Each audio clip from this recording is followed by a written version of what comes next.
Good morning, students. Now today our topic is case study farming in India. ठीक है कि India में किस तरह से फार्मिंग की जाती है. इन्होंने एग्जाम्पल लिया है हीरालाल का. Hiralal is a farmer in village Karauli in Haryana. His father had a big farm but it was divided between him and his brothers after his father's death. Now he has a small farm about 2 hectares, which he finds very uneconomically. Hiralal क्या है, एक India का farmer है, वो जो हरियाणा से belong करता है. विलेज क्या है, करौली. उसके फादर के पास क्या है, एक बहुत बड़ा खेत था. मान लो उसके फादर के पास क्या थे, 10 हेक्टेयर जमीन थी. ठीक है.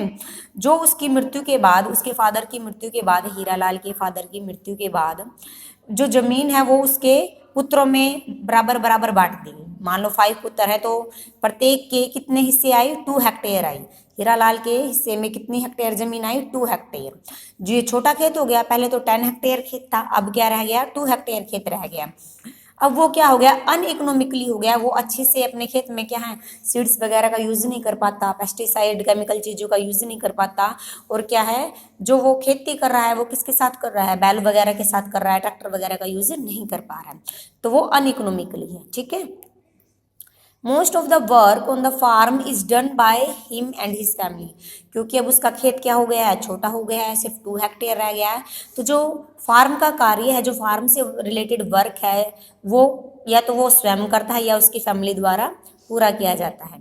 He practice subsistence farming. The entire produce is consumed by the family with little or no surplus to sell. अब उसके खेत छोटे होने की बजाय कैसे फार्मिंग कर रहा है, वो सब्सिस्टेंस फार्मिंग कर रहा है. मीन्स सिर्फ उतनी फार्मिंग की जा रही है, उतनी खेती की जा रही है जिससे कि उसका और उसके परिवार का सिर्फ गुजारा हो सके. वो सारी की सारी खेती को जो प्रोडक्शन हो रही है उसको कंज्यूम कर रहा है. उसके पास इतना सरप्लस नहीं बच पाता कि वो उसको मार्केट में सेल कर सके. Hiralal is poor and uneducated and has no knowledge to scientific methods of cultivations. He continues to use age-old practice of cultivations such as harvesting mainly and ploughing with blocks. Hiralal क्या है, एक गरीब किसान है, uneducated है, उसको कोई नॉलेज नहीं है कि किस प्रकार से कल्टीवेशन करनी चाहिए, किन तरीकों से क्या मेथड यूज करना चाहिए कि ज़्यादा से ज़्यादा प्रोडक्शन हो सके खेत में. तो जो कल्टीवेशंस के जो तरीके हैं वो कैसे हैं, उसके पुराने तरीके हैं, ओल्ड हैं. ठीक है. जैसे बैलों के द्वारा ही खेती की जा रही है, ट्रैक्टर वगैरह के बारे में उसको नॉलेज नहीं है, अच्छी खाद दवाइयों के बारे में नहीं जानता है वो. Such as harvesting mainly and ploughing with bullocks. और वो किसके साथ प्लफिंग कर रहा है, ब्लॉक्स के साथ कर रहा है, बैलों के साथ अपने खेतों को जोत रहा है. He has no irrigation faculties. He depends heavily on monsoon, which is irregular and unreliable. क्योंकि वो अनएजुकेटेड है तो वो उसको नॉलेज नहीं है कि अपने खेतों में किस तरह से पानी दिया जाना चाहिए, किस तरह से खेतों को इरिगेशन करनी चाहिए, सिंचाई किस तरह से करनी चाहिए. तो वो किस पे डिपेंड है, पूर्ण रूप से मॉनसून पे डिपेंड है, मौसम पे डिपेंड है. बारिश आएगी तो उसके खेतों को पानी मिलेगा, और खेतों को पानी मिलेगा तो थोड़ा बहुत प्रोडक्शन होएगा. अगर बारिश नहीं आई तो उसके खेत सूखे के सूखे रह जाएंगे. जो मॉनसून है वो क्या है, अनरिलेबल है, अविश्वसनीय है. कई बार बारिश क्या है, बहुत पहले आ जाती है या बाद में आती है, टाइम पे नहीं आ पाती, तो उसके खेत में अच्छे से प्रोडक्शन नहीं हो पाता. He only grows food crops on his small farm. Fodder crops is ignored. क्योंकि उसका खेत छोटा है, खेत छोटे होने की बजाय वो क्या करता है, कौन सी फसलों को प्रोड्यूस करता है, फूड क्रॉप्स को प्रोड्यूस करता है. ठीक है. फूड क्रॉप्स कौन से होते हैं, जैसे अनाज, दालें, गेहूँ, ठीक है, राइस, इनको प्रोडक्शन करता है. बट फॉडर क्रॉप्स को वो इग्नोर करता है. क्यों इग्नोर करता है, क्योंकि उसका खेत है वो छोटा हो चुका है. खेत छोटे होने की वजह उसको सिर्फ कंज्यूम करने के लिए चाहिए, सेल करने के लिए उसके पास सरप्लस बचता ही नहीं. फॉडर क्रॉप होते हैं जैसे हमारा जवार, मक्का, बाजरा. ठीक है. Because of lack of funds he can not buy good quality seeds, fertilizers, insecticides और फार्म मशीनरीज. क्योंकि फंड की उसके पास कमी है, पैसे की कमी है, तो वो अच्छी क्वालिटी के सीड्स और फर्टिलाइजर को अपने खेतों में यूज़ नहीं कर सकता, मशीनों को अपने खेतों में यूज़ नहीं कर सकता क्योंकि उसके पास पैसे की कमी है. He has no storage faculties, so he is forced to sell his produced immediately after harvest at whatever price he gets. मान लो कंज्यूम करने के बाद उसके पास थोड़ा बहुत बच जाता है जिसको वो मार्केट में सेल करना चाहता है, बट उसके पास स्टोरेज की फैसिलिटी नहीं है, उसके पास स्टोर भंडार नहीं है कि हाँ उसमें अपना जो अनाज है उसको स्टोर करके रख सके। उसको हार्वेस्टिंग के बाद तुरंत इमिजिएटली मार्केट में सेल करना पड़ता है, चाहे उसको उस टाइम पे कम प्राइस मिले या ज़्यादा प्राइस मिले। He often has to take loans or interest which he is unable to pay। और वह मार्केट से क्या उठाता है, लोन उठाता है, ठीक है, इंटरेस्ट पे जो दिया जाता है, और बाद में उसको वो क्या कर सकता है, वो उसको पे नहीं कर सकता, जिससे लोन जो है उसका बढ़ता चला जाता है।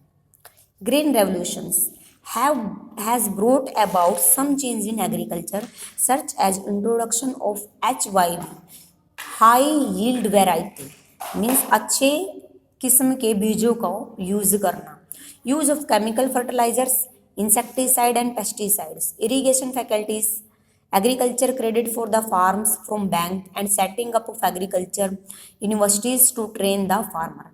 ग्रीन रेवोल्यूशन आया है इंडिया में। ग्रीन रेवोल्यूशन के बाद क्या चेंज आया, चेंज इन एग्रीकल्चर, एग्रीकल्चर में चेंज आया, अच्छी तरह के किस्मों का बीजों का यूज़ करना के बारे में उनको पता चला, केमिकल फर्टिलाइजर, इंसेक्टिसाइड और पेस्टिसाइड्स के बारे में पता चला, इरिगेशन फैकल्टीज़ के बारे में पता चला कि खेत में इरिगेशन फैकल्टीज़ अच्छी होनी चाहिए ताकि टाइम टू टाइम खेतों को क्या मिल सके, पानी मिल सके। और एग्री जो किसान है उसको क्या मिलने लगा, क्रेडिट मिलने लगा बैंक से, मीन्स कम ब्याज पे उसको क्या मिलने लगा, लोन मिलने लगा, और उसने क्या करना शुरू कर दिया, धीरे धीरे अपनी प्रोडक्शन को बढ़ाना शुरू कर दिया। और एग्रीकल्चर यूनिवर्सिटीज़ जो होती हैं उन्होंने किसानों को ट्रेन करना शुरू कर दिया, वो किसानों को ट्रेन करना शुरू कर दिया, उनको नॉलेज देना शुरू कर दिया कि आपको अच्छी तरह के अच्छी किस्म के बीजों का यूज़ करना है और एग्रीकल्चर को इस तरीके से करना है कि ज़्यादा से ज़्यादा प्रोडक्शन हो सके, ठीक है। On one hand, it has helped to increase agriculture production. On other hand, it has helped to farmers socially and economically. एक तरफ तो उसकी एग्रीकल्चर की प्रोडक्शन में इंक्रीजमेंट हुई और साथ साथ क्या है, फार्मर को सोशली और इकोनॉमिकली भी हेल्पफुल हुई, ठीक है। मीन्स समाज से भी उसको थोड़ी बहुत हेल्प हुई क्योंकि बैंक से अब उसको क्या है, क्रेडिट मिलना शुरू हो गया, कम ब्याज पे लोन मिलना शुरू हो गया, ठीक है। ये है इंडिया का केस, ठीक है, केस स्टडी इन इंडिया। अब है केस स्टडी इन यूएसए कि यूएसए में जो फार्मर है वो किस तरह से अपनी प्रोडक्शन को करता है, वो एग्रीकल्चर को किस तरह से करता है। John is a farmer in Iowa USA. John क्या है, लोवा यूएसए से रिलेटेड है, यूएसए कंट्री का है एक किसान। He has a very large farm about 350 hectare owned and managed by his family. उसके पास कितना खेत है, 350 हेक्टेयर खेत है जो उसको वो क्या करता है, मैनेज करता है अपनी फैमिली के द्वारा, या तो वो खुद मैनेज कर रहा है उसको या किसके द्वारा कर रहा है, अपनी फैमिली के द्वारा ही, वही उसका मालिक है और उसके जो बच्चे हैं वो वही उस पे क्या करेंगे, मालिकाना हक जताएंगे या स्वामित्व होगा। His farm is a part of the vast plains in the prairies and is well situated for extensive mechanized farming। क्योंकि अब उसके पास खेत क्या है, बहुत बड़ा है, बहुत बड़ा खेत होने के बाद क्या है, वो अच्छे से मशीनों का यूज़ कर रहा है, मैकेनाइज्ड कर रहा है अपने खेत को, जो मशीनों का यूज़ कर रहा है। मीन्स जैसे बैलों से खेती की जाती है इंडिया में, बट यूएसए में हेक्टेयर बहुत ज़्यादा है ज़मीन का और वो मशीनों से खेती की जा रही है। He has very little labor for his farm. He used tractor, seed drills, levelers, combined harvester and thresher to perform various agriculture operations। अब इतना बड़ा ज़मीन होने के बाद, इतनी बड़ी ज़मीन होने के बाद वो लिटिल लेबर का यूज़ कर रहा है। लेबर सिर्फ नाम मात्र है, लेबर के स्थान पे वो क्या ज़्यादा प्रेफरेंस कर रहा है, अपने खेत में ट्रैक्टर यूज़ कर रहा है, सीड ड्रिल्स यूज़ कर रहा है, ठीक है। हार्वेस्टिंग और थ्रेसर जो मशीन्स है, मीन्स मशीनों के द्वारा खेती की जा रही है, लेबर के द्वारा खेती नहीं की जा रही है। John is well educated. He grows corn on his field after making sure that soil and water resource meet the needs of his crop। अब इंडिया में क्या था, अनएजुकेटेड थे, उनको नॉलेज नहीं था, वो सिर्फ फूड क्रॉप को ही प्रोडक्शन कर रहे थे। बट यूएसए में क्या है, एजुकेटेड है, इनको नॉलेज है, ये फॉडर क्रॉप का भी प्रोडक्शन कर रहे हैं। ये कॉर्न क्या होती है, फॉडर क्रॉप होती है, ठीक है।